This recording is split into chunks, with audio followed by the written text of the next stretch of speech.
Hi guys, welcome back to Kumari kitchen YouTube channel. ఈరోజు video ఏంటంటే మనం భక్ష్యాలను ఎలా తయారు చేసుకుందామో చూసేద్దాం.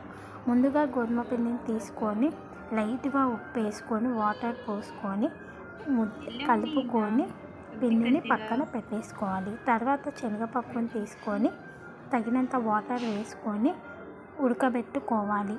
కొంచెం లైట్గా ఉడికిన తర్వాత వాటర్ పారబోసి ఆ శనగపప్పును బెల్లాన్ని మిక్సీ జార్లో వేసి మిక్సీ పట్టుకోవాలి. చాలా మెత్తగా పట్టుకోకుండా బరదగా పట్టుకోవాలి. పట్టుకున్నాక ఈ విధంగా తయారయ్యే విధంగా పట్టుకోవాలి.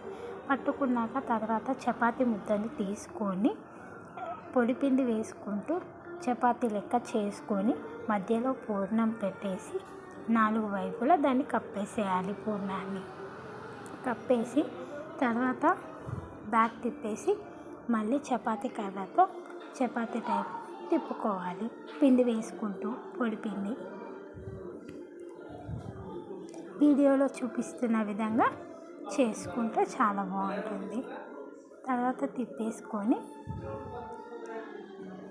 తర్వాత ఒక పెనాన్ని పెట్టుకొని ఆయిల్ వేసుకొని పూర్ణాన్ని దాని మీద పెట్టేసి విధంగా ఆయిల్ రుద్దేసుకొని అటు 2 వైపులా మంచి కాల్చుకోవాలి. కాల్చుకున్నాక మనకు పూర్ణాలు రెడీ అయిపోయినట్లే. ఈ వీడియో కనుక మీకు నచ్చినట్లయితే షేర్ అండ్ సబ్స్క్రైబ్, కామెంట్ చేయండి ప్లీజ్.